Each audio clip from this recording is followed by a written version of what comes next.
La señorita de compañía. Un cuento de Agatha Christie. Audioterror ofrecido por Página Oscura. No olvides dar like y suscribir, es gratis.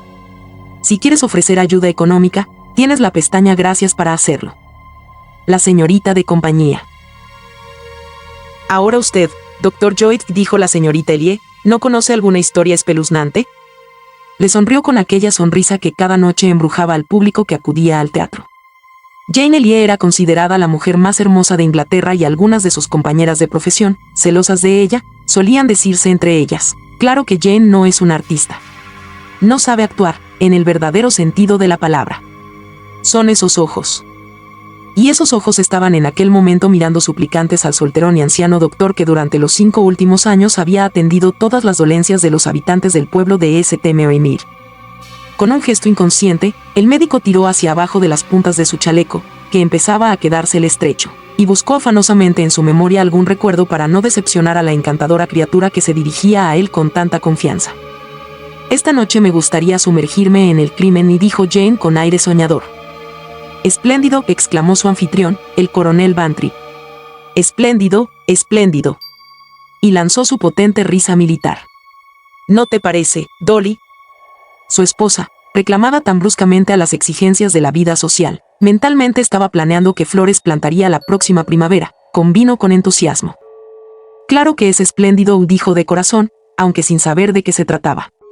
Siempre lo he pensado. ¿De veras, querida? Preguntó la señorita Marple, cuyos ojos parpadearon rápidamente.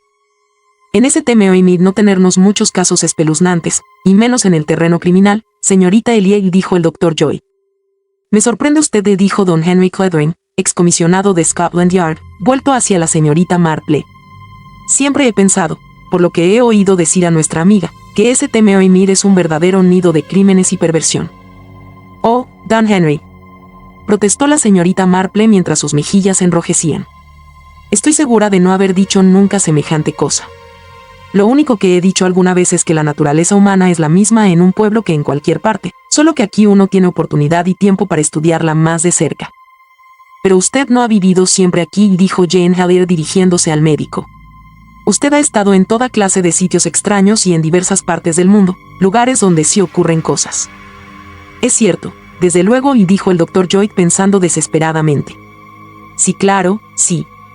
Ah, ya lo tengo. Y se reclinó en su butaca con un suspiro de alivio.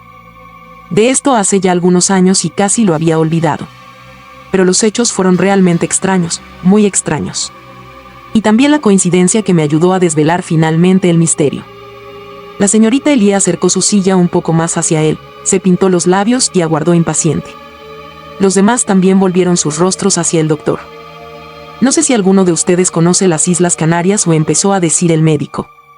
Deben de ser maravillosas, dijo Jane Hellier. Están en los mares del sur, ¿no?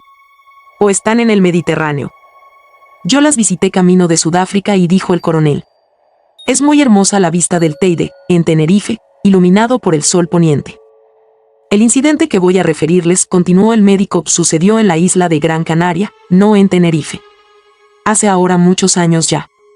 Mi salud no era muy buena y me vi obligado a dejar mi trabajo en Inglaterra y marcharme al extranjero. Estuve ejerciendo en Las Palmas, que es la capital de Gran Canaria. En cierto modo, allí disfruté mucho. El clima es suave y soleado, excelente playa, yo soy un bañista entusiasta, y la vida del puerto me atraía sobremanera. Barcos de todo el mundo atracan en Las Palmas. Yo acostumbraba a pasear por el muelle cada mañana, más interesado que una dama que pasara por una calle de sombrererías. Corno les decía, barcos procedentes de todas las partes del mundo atracan en Las Palmas. Algunas veces hacían escala unas horas y otras un día o dos.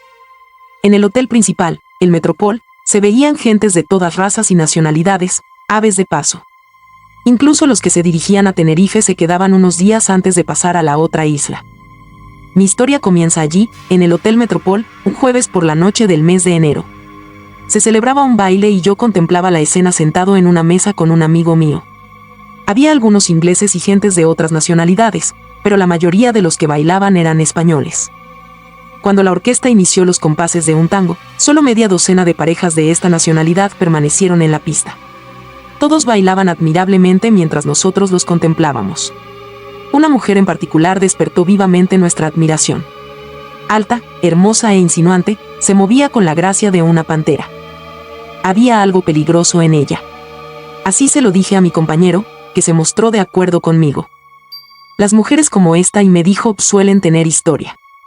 No pasan por la vida con más pena que gloria. La hermosura es quizá la riqueza más peligrosa, o repliqué. No es solo su belleza, insistió. Hay algo más. Mírela de nuevo. A esa mujer han de sucederle cosas o sucederán por su causa. Como le digo, la vida no pasa de largo junto a una mujer así. Estoy seguro de que se verá rodeada de sucesos extraños y excitantes. Solo hay que mirarla para comprenderlo. Hizo una pausa y luego agregó con una sonrisa. Igual que solo hay que mirar a esas dos mujeres de ahí, para saber que nada extraordinario puede sucederles a ninguna de ellas. Han nacido para llevar una existencia segura y tranquila. Seguí su mirada.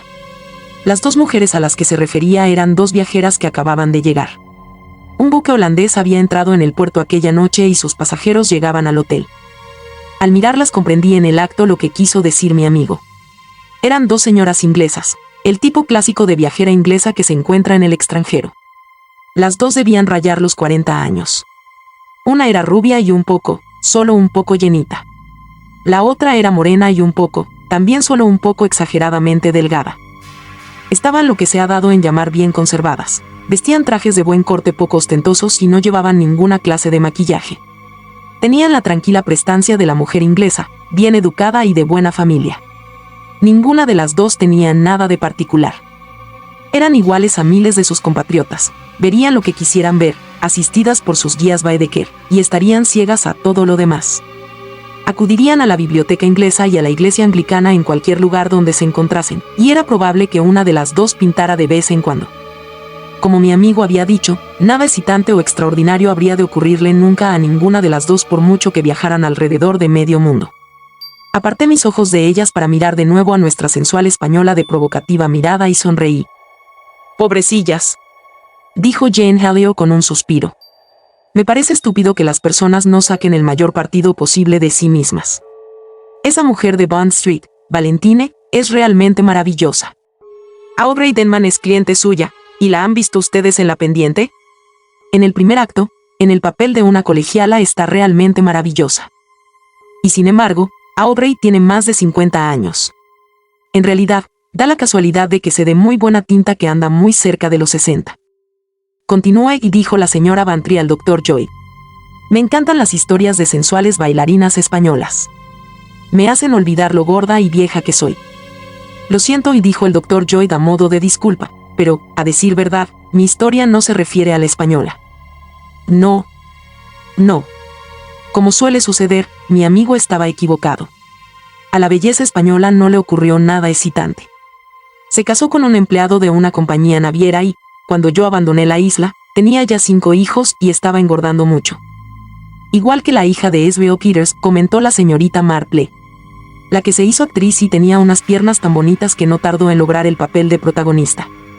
Todo el mundo decía que acabaría mal, pero se casó con un viajante de comercio y sentó la cabeza. El paralelismo pueblerino, murmuró don Henry. Efectivamente, continuó el médico, mi historia se refiere a las dos damas inglesas. ¿Les ocurrió algo?, preguntó la señorita Elliot. Sí, y precisamente al día siguiente. Sí, dijo la señora Bantry intrigada. Al salir aquella noche, solo por curiosidad, miré el libro de registro del hotel y encontré sus nombres con facilidad. Eran la señora Mary Barton y la señorita Amy Durant, de Little Paddocks, Cottonwear, Books. Poco imaginaba entonces lo pronto que iba a encontrar de nuevo a las propietarias de aquellos nombres y en qué trágicas circunstancias. Al día siguiente había planeado ir de excursión con unos amigos. Teníamos que atravesar la isla en automóvil, llevándonos la comida hasta un lugar llamado, apenas lo recuerdo, ha pasado tanto tiempo. Las Nieves, una bahía resguardada donde podíamos bañarnos si ese era nuestro deseo. Seguimos el programa tal como habíamos pensado, si exceptuamos el hecho de que salimos más tarde de lo previsto y nos detuvimos por el camino para comer, por lo que llegamos a Las Nieves a tiempo para bañarnos antes de la hora del té. Al aproximarnos a la playa, percibimos enseguida una gran conmoción. Todos los habitantes del pequeño pueblecito parecían haberse reunido en la orilla y, en cuanto nos vieron, corrieron hacia el coche y empezaron a explicarnos lo ocurrido con gran excitación. Como nuestro español no era demasiado bueno, me costó bastante entenderlo, pero al fin lo logré. 2 de esas chaladas inglesas habían ido allí a bañarse y una se alejó demasiado de la orilla y no pudo volver. La otra acudió en su auxilio para intentar traerla a la playa, pero le fallaron las fuerzas y se hubiera ahogado también de no ser porque un hombre salió en un bote y las recogió, aunque la primera estaba más allá de toda ayuda. Tan pronto como supe lo que ocurría, aparté a la multitud y corrí hasta la playa. Al principio no reconocí a las 2 mujeres. El traje de baño negro en que se enfundaba la figura rolliza y la apretada gorra de baño verde me impidieron reconocerla cuando alzó la cabeza mirándome con ansiedad. Estaba arrodillada junto al cuerpo de su amiga tratando de hacerle unos torpes remedos de respiración artificial.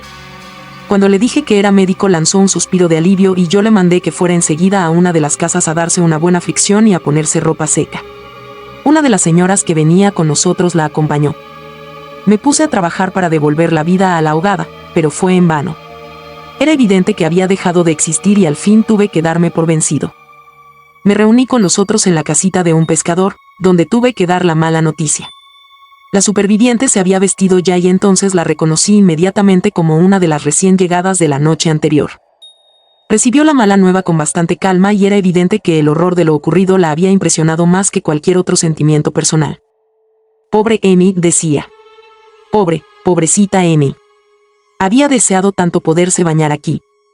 Y era muy buena nadadora. No lo comprendo. ¿Qué cree usted que puede haber sido, doctor? Posiblemente un calambre. ¿Quiere contarme exactamente lo que ha ocurrido? Habíamos estado nadando las 2 durante un rato, unos 20 minutos. Entonces dije que iba a salir ya, pero Amy quiso nadar un poco más. Luego la oí gritar y, al comprender que pedía ayuda, nadé hacia ella tan deprisa como pude.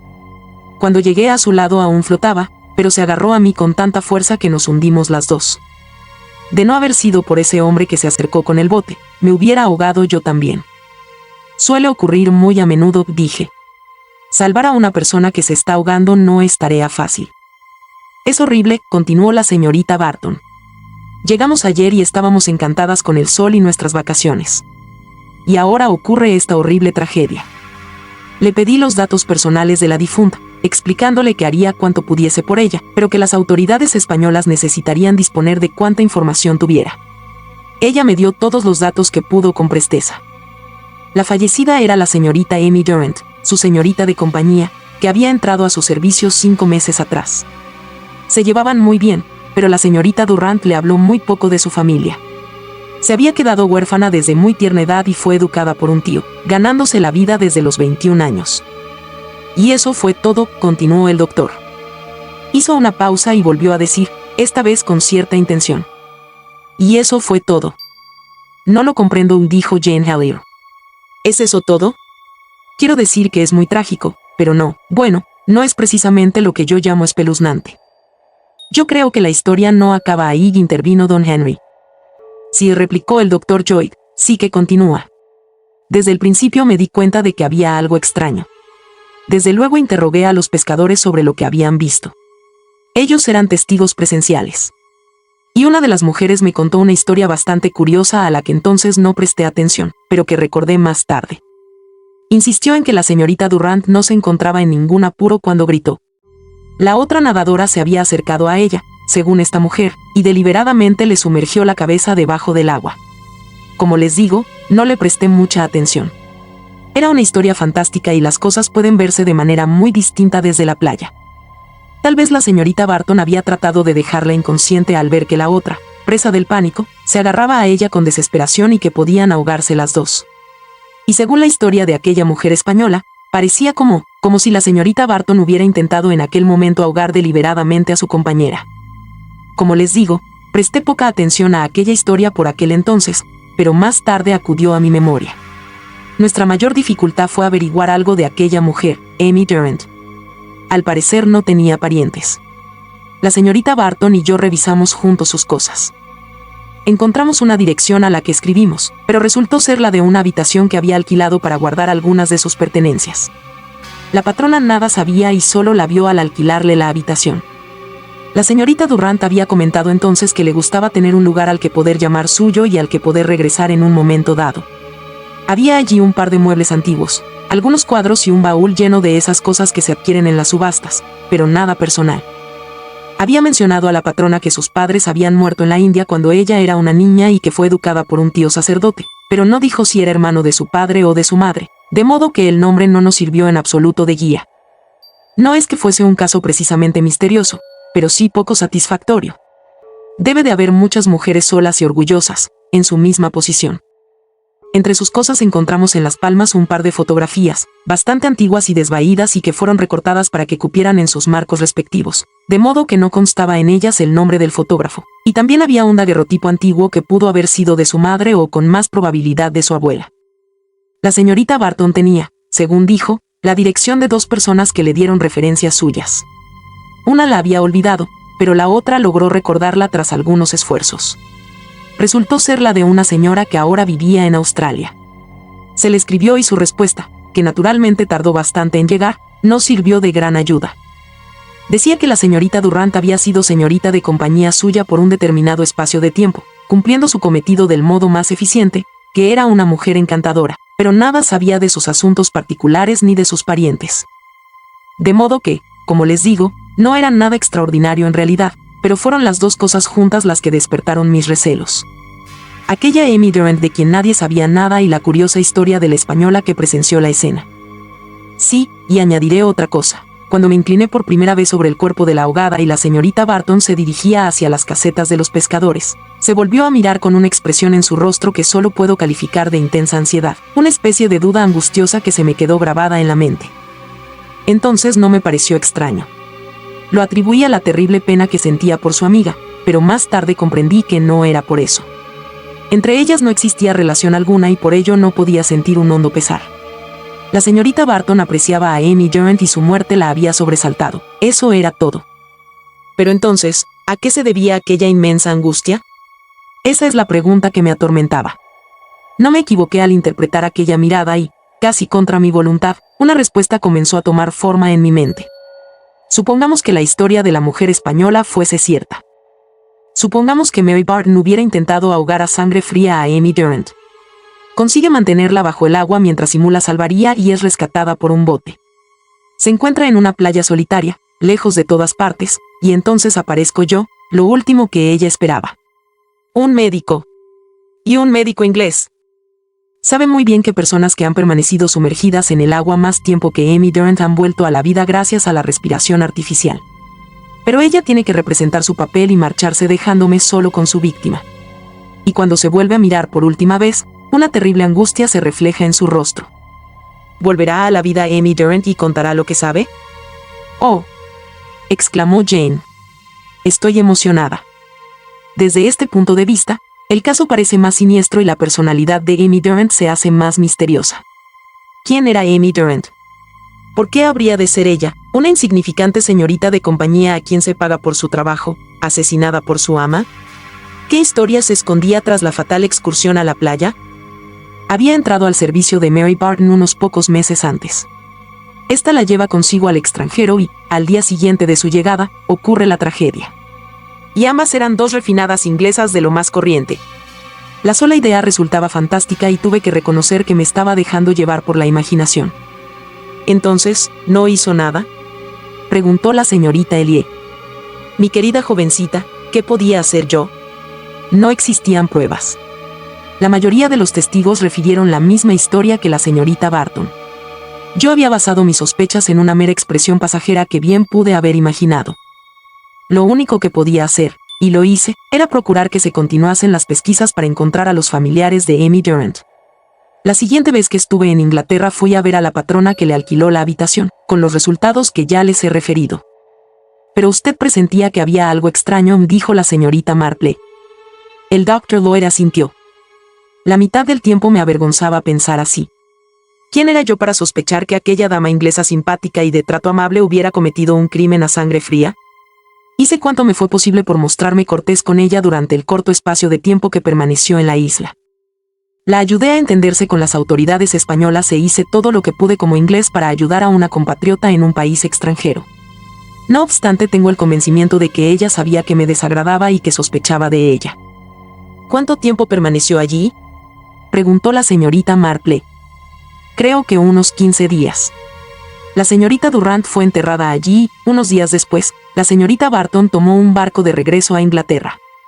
El golpe la había trastornado tanto que no se sentía capaz de pasar el invierno allí, como había planeado. Eso es lo que dijo. ¿Y parecía afectada? Quiso saber la señorita Marple. Bueno, no creo que aquello la afectara personalmente, y replicó el doctor con cierta reserva. ¿No engordaría por casualidad?, insistió la señorita Marple. ¿Sabe? Es curioso que diga eso. Ahora que lo pienso, creo que tiene razón. Sí, si en algo cambió, fue en que pareció engordar un poco. ¡Qué horrible!, y dijo Jane Hallier con un estremecimiento. Es como engordar con la sangre de la propia víctima. Y a pesar de todo, en cierto modo, no podía dejar de sentir que tal vez le estaba haciendo víctima de una injusticia, prosiguió el Dr. Joy. Sin embargo, antes de marcharse me dijo algo que parecía indicar lo contrario. Debe de haber, y yo creo que las hay, conciencias que obran muy lentamente y que tardan algún tiempo en despertar de la monstruosidad del delito cometido. Fue la noche antes de que partiera de las Canarias. Me había pedido que fuera a verla y me agradeció calurosamente todo lo que había hecho por ella. Yo, como es de suponer, quité importancia al asunto diciéndole que había hecho únicamente lo normal dadas las circunstancias, etcétera, etcétera. Después hubo una pausa y, de pronto, me hizo una pregunta. ¿Usted cree, me dijo, que alguna vez puede estar justificado tomarse la justicia por propia mano? Le respondí que era una pregunta difícil de contestar, pero que en principio yo pensaba que no, que la ley era la ley y que debíamos someternos a ella. ¿Incluso cuando es impotente? No la comprendo. Es difícil de explicar, pero uno puede hacer algo que esté considerado como completamente equivocado, que sea considerado incluso un crimen, por una razón buena y justificada. Le repliqué secamente que algunos criminales habían pensado eso al cometer sus crímenes y se horrorizó. Pero eso es horrible, y murmuró, horrible. Y luego, cambiando de tono, me pidió que le diera algo que la ayudara a dormir, ya que no había podido hacerlo últimamente desde que sufrió aquel terrible golpe. ¿Está segura de que es eso? ¿No le ocurre nada? ¿No hay algo que torture su mente? ¿Qué supone usted que puede torturar mi mente?, me contestó furiosa y con recelo. Las preocupaciones son muchas veces la causa del insomnio, dije sin darle importancia. Pareció reflexionar unos momentos. ¿Se refiere a las preocupaciones del porvenir o a las del pasado que ya no tienen remedio? A cualquiera de ellas. Sería inútil preocuparse por el pasado. No puede volver. ¿O de qué sirve? No debemos pensar más, no se debe pensar en ello. Le receté un somnífero y me despedí. Cuando me iba pensé en lo que acababa de decirme. No puede volver.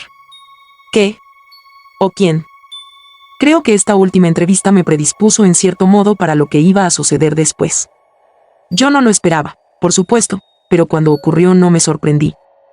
Porque Mary Barton me había dado la impresión de ser una mujer consciente, no una débil pecadora, sino una mujer de convicciones firmes, que actuaría según ellas y que no cejaría mientras siguiera creyendo en ellas.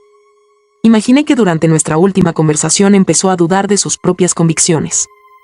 Sus palabras me hicieron creer que empezaba a sentir la comezón de ese terrible hostigador del alma, el remordimiento. Lo siguiente sucedió en Cornualles, en un pequeño balneario bastante desierto en aquella época del año. Debía ser, veamos, a finales de marzo, y lo leí en los periódicos.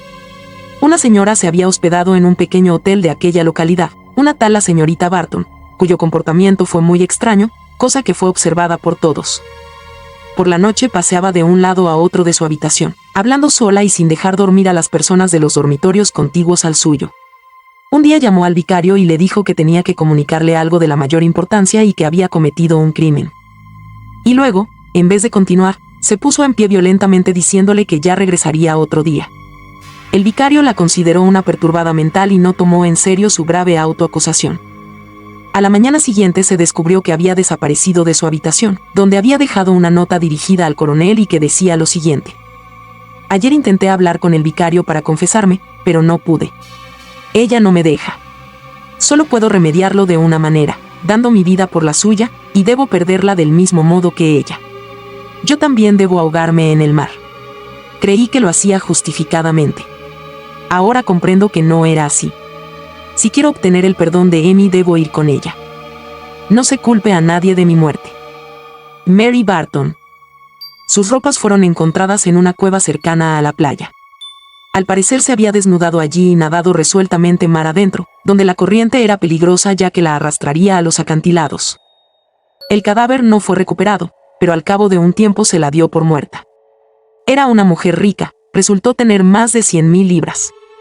Puesto que murió sin hacer testamento, todo fue a parar a manos de sus parientes más próximos, unos primos que vivían en Australia. Los periódicos hicieron alguna discreta alusión a la tragedia ocurrida en las Islas Canarias y expusieron la teoría de que la muerte de la señorita Durrant había trastornado la razón de su amiga. En la encuesta judicial se pronunció el acostumbrado veredicto de suicidio cometido en un ataque de locura. Y de este modo cayó el telón sobre la tragedia de Amy Durrant y Mary Barton. Hubo una larga pausa y luego Jane Hellyer dijo con expresión agitada: «Oh, pero no debe detenerse ahí, precisamente en el momento más interesante. Continúe.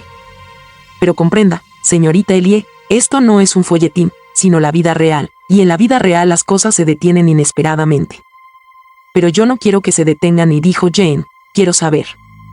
«Ahora es cuando debe hacer uso de su inteligencia, señorita Ellie», explicó don Henry. «¿Por qué asesinó Mary Barton a su señorita de compañía? Ese es el problema que nos ha planteado el Dr. Joy». «Oh, bueno», replicó la aludida, «pudo ser asesinada por muchísimas razones. Quiero decir, no lo sé. Tal vez se saliera de sus casillas o tuviera celos, aunque el Dr. Joy no haya mencionado a ningún hombre, pero es posible que durante el viaje en barco, bueno, ya sabe usted lo que dice todo el mundo de los cruceros y los viajes por mar». La señorita Ellie se detuvo por falta de aliento, mientras todo su auditorio pensaba que el exterior de su encantadora cabeza superaba en mucho a lo que tenía dentro. «A mí me gustaría hacer 1000 sugerencias», dijo la señora Bantry, «pero supongo que debo limitarme a una.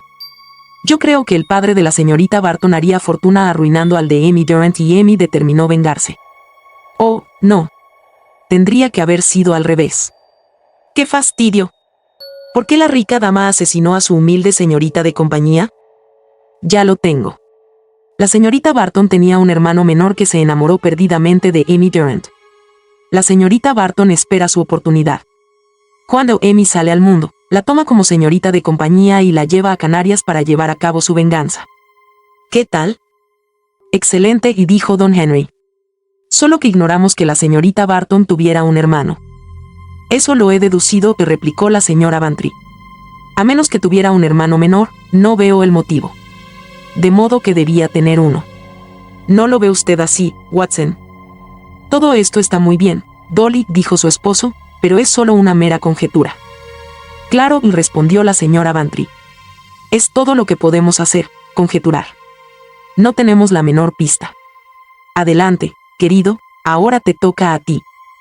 «Les doy mi palabra de que no sé qué decir, pero creo que es acertada la sugerencia de la señorita Ellie acerca de que debía haber un hombre de por medio. Mira, Dolly, seguramente debía ser un párroco. Por un decir, las dos le tejen una capa a medida, pero él acepta la de la señorita Durrant primero. Puedes estar segura de que tuvo que ser algo así. Es muy significativo que al final acudiera también a un párroco, ¿no? Ese tipo de mujeres siempre pierden la cabeza por los párrocos bien parecidos. Se oyen casos continuamente. Creo que debemos tratar de encontrar una explicación un poco más plausible, dijo don Henry, aunque admito que también es solo una conjetura. Yo sugiero que la señorita Barton fue siempre una desequilibrada mental. Hay muchos más casos así de los que pueden imaginar. Su manía fue agudizándose y empezó a creer que su obligación era librar al mundo de ciertas personas, posiblemente de las mujeres desgraciadas. No sabemos gran cosa del pasado de la señorita Durrant. De modo que es muy posible que tuviera un pasado desgraciado.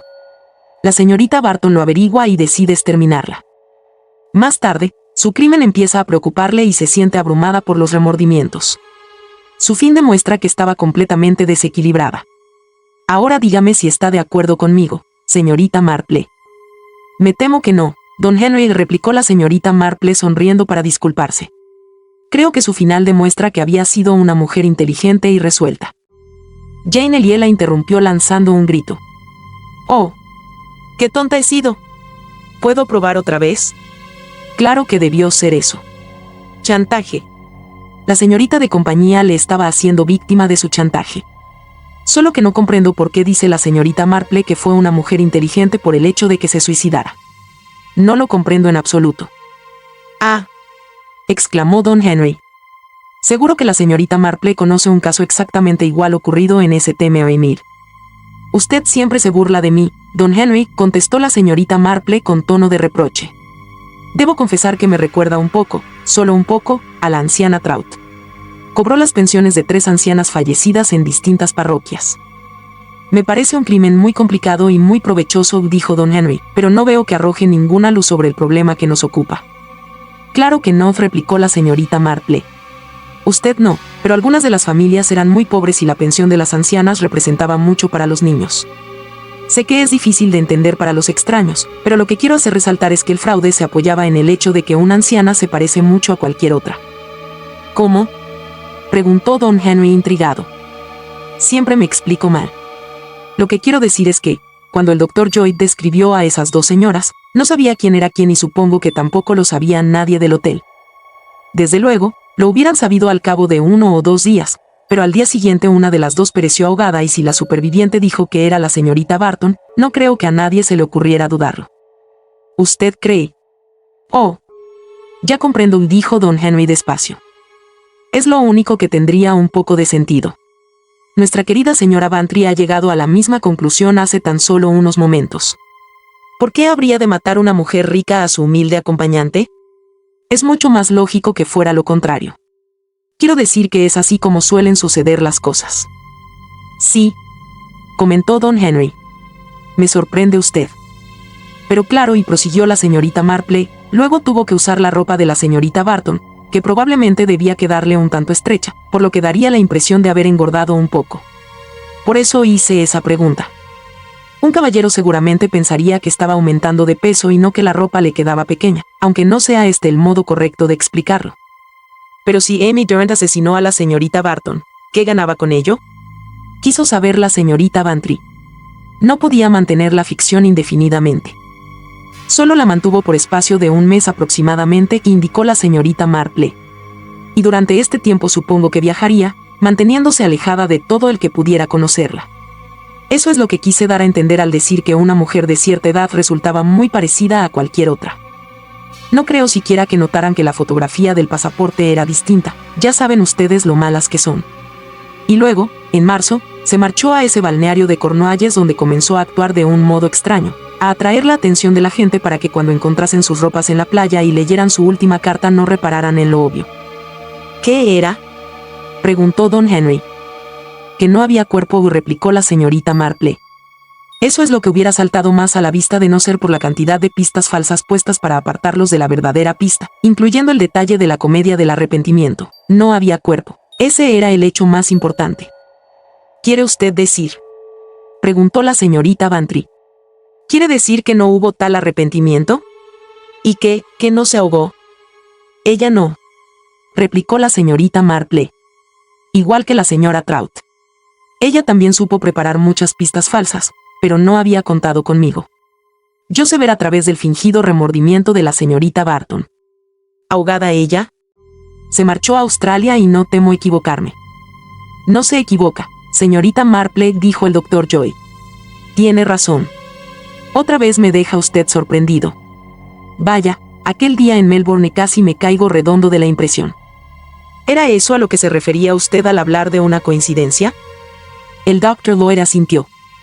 Sí, tuvo muy mala suerte la señorita Barton o la señorita Amy Durant o como quieran llamarla. Durante algún tiempo fui médico de un barco y, al desembarcar en Melbourne, la primera persona que vi cuando paseaba por allí fue a la señora que yo creía que se había ahogado en Cornualles. Ella comprendió que su juego estaba descubierto por lo que a mí se refería e hizo lo más osado que se le ocurrió, convertirme en su confidente. Era una mujer extraña, desprovista de toda moral. Era la mayor de 9 hermanos, todos muy pobres. En una ocasión pidieron ayuda a su prima rica, que vivía en Inglaterra, pero fueron rechazados y la señorita Barton se peleó con su padre.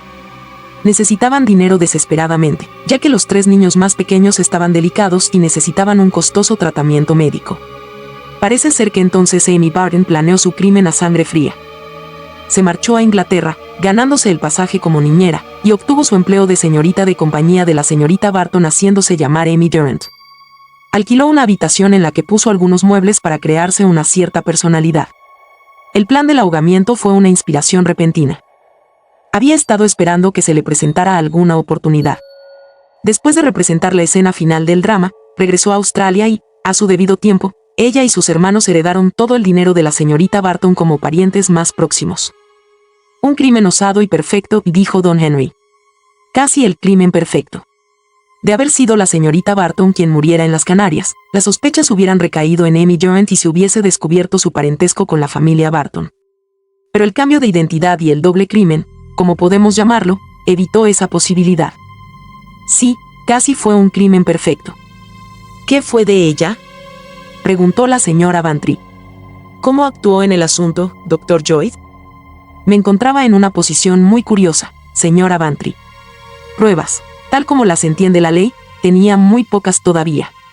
Y también, como médico, me di cuenta de que, a pesar de su aspecto vigoroso y robusto, aquella mujer no iba a vivir mucho. La acompañé a su casa y conocí al resto de los hermanos, una familia encantadora que adoraba a su hermana mayor, completamente ajenos al crimen que había cometido. ¿Por qué llenarlos de pena si no podía probar nada? La confesión de aquella mujer no fue oída por nadie más que por mí y dejé que la naturaleza siguiera su curso. La señorita Amy Barton falleció 6 meses después de mi último encuentro con ella. Y a menudo me he preguntado si vivió alegre y sin arrepentimiento hasta que le llegó su fin. Seguramente no, dijo la señora Bantry. Yo creo que sí, dijo la señorita Marple. Como la señora Trout. Jane Ellie se estremeció. Vaya, y dijo, es muy emocionante. Aunque aún no entiendo quién ahogó a quién y qué tiene que ver esa señora Trout con todo eso. No tiene nada que ver, querida, replicó la señorita Marple. Fue solo una persona, y no precisamente agradable, que vivía en el pueblo. Oh, exclamó Jane. En el pueblo. Pero si en los pueblos nunca ocurre nada, ¿no es cierto? Suspiró. Estoy segura de que si viviera en un pueblo sería tonta de remate.